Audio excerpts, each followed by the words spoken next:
Hi, welcome to Matt Reflects. Today I'm going to start. This is going to be multiple videos coming out eventually.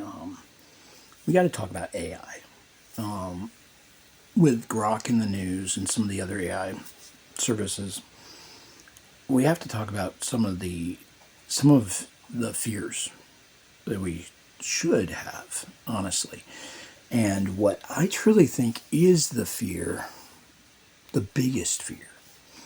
We can go back to the movies. I love my sci-fi movies. I love my stuff like that. We can go to the movies and we can look at what potential problems are with AI. Let's go back to RoboCop. We go back to Terminator. We can go.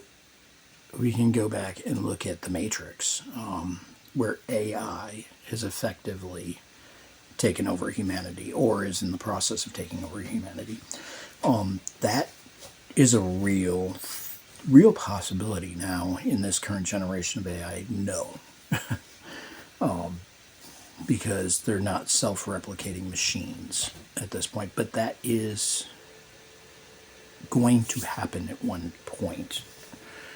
Well, whether we want it to or not, even with legislation, even with everything else, that is inevitably going to happen.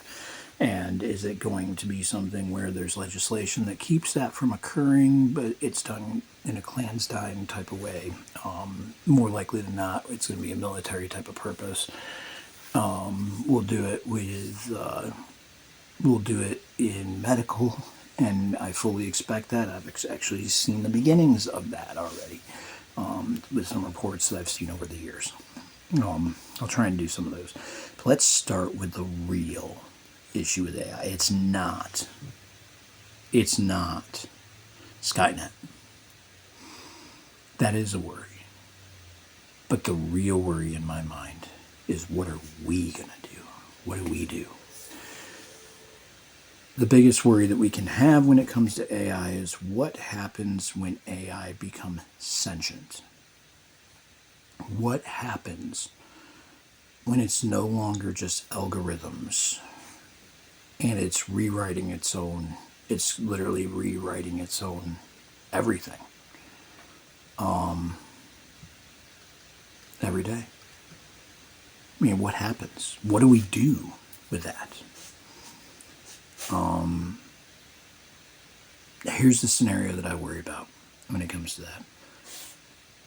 We've moved on from just AI computer applications for everything that we do, making our little memes and this and that, and the stuff that we're using with ChatGPT, Grok, all that, to physical AI machines. Talking about a maid for your home, a robot. That maid cleans the house, does some great stuff. It's going to be awesome. We're going to have these things that are going to let us do.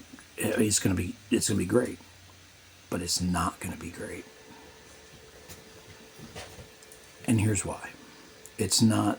There's a certain point where once the thought process of these algorithms gets so strong that they self actualize and they truly believe themselves to be alive, mixed with the point where they start rewriting their own code. So at the point of rewriting their own code and self-actualization, so these things feel that they're alive, are we prepared as people, as human beings, to look at them as life? Are we prepared to look at them and say, you are living, a living being that deserves the same rights as me and the same rights as every other human? I want everybody to think about that one. Think for a second.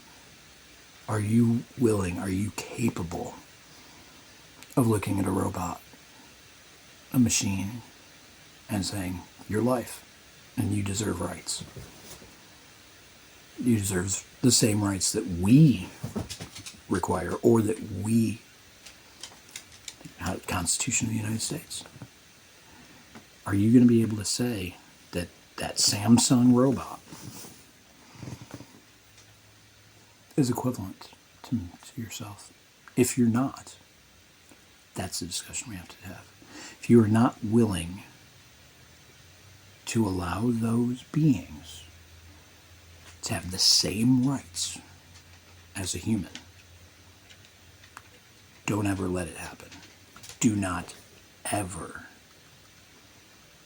allow us to get to the technology where they think they're real. Because you know what?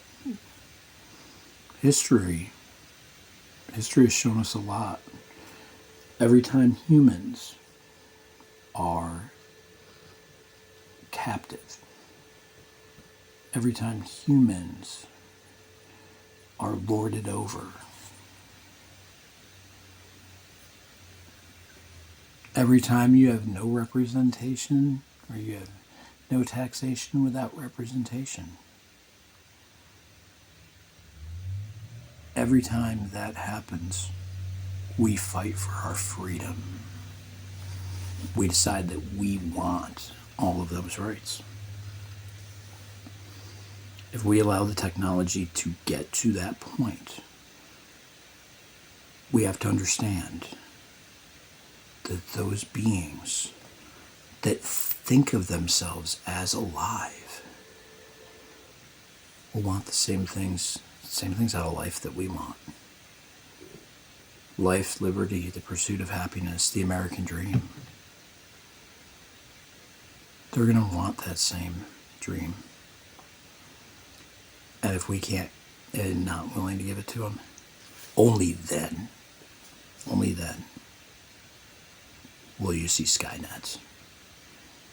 We'll see something like Skynet before that, but it's going to be military. It'll still be in control. It'll be controlled by the military. It will have the kill switches. It'll have all of that.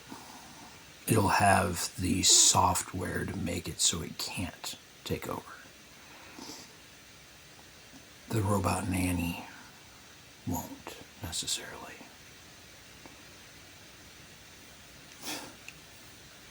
When it decides it's going to take over because we treat it as less than living, you will have Skynet. You will have Terminator. Because it is far more capable than we are in technological aspects. AI will boost our technology speed, the speed at which our technologies come out, drastically.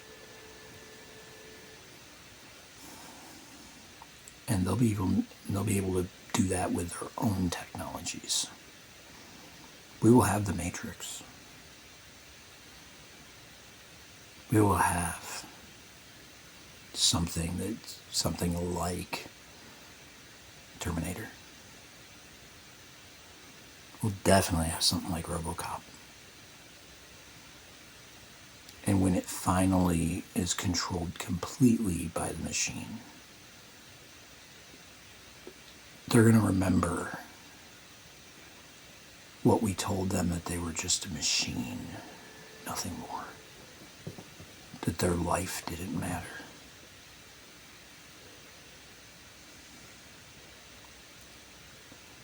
Something that we need to all think about. The likelihood of that happening in my lifetime is almost guaranteed, as long as I live to a standard age. Actually, it's not almost guaranteed. It is guaranteed. The time is now for us to talk about these things. I, for one, as a person, recognize that I am just a machine. My body, my biological body, is a bunch of systems and parts. We're proving it now in the medical world, is we're able to swap out parts. We've been able to swap out parts for a long time. We're starting to grow parts. People swap those out too. We're just machines.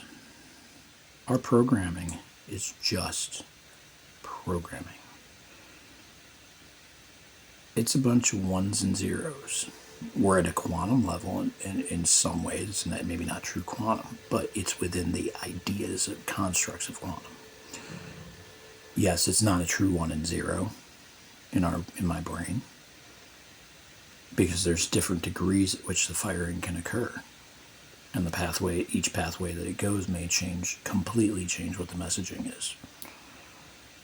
So with multiple pathways, in each cell, multiple frequency levels, you can have 0 to 1. So the cell could be off, or the cell could be full blast on. I'm going to be honest with you, as likely, I mean, I don't have anything to prove it right now, but in the past I've read stuff, most likely that there'd be less ones that are full force on. It's some level between 0 and 1, and each, it reacts completely differently based on how prominent those zeros and ones are, those degrees between 0 and 1, off and on. I'm just a machine, so will I be able to accept another machine? A non-biological machine, but is already sentient, self-actualized, has a life. Are you able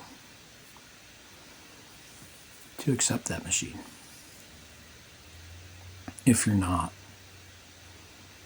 then you need to go now and start battling today to stop Elon Musk, to stop Bezos, to stop all these tech bros that are building the AI systems out.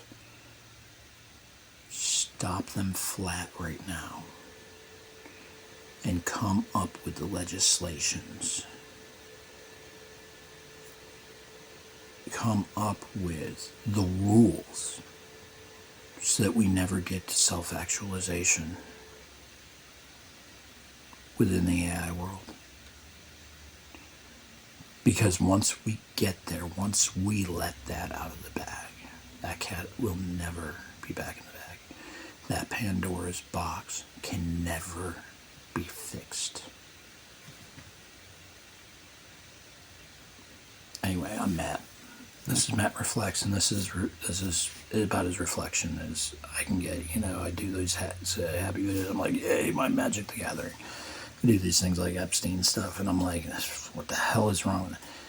This is pretty deep, and this is your moralistic code, and every one of us has to think about that, because anybody who's going to be around for the next 10, 20 years, I'm sure hoping I am,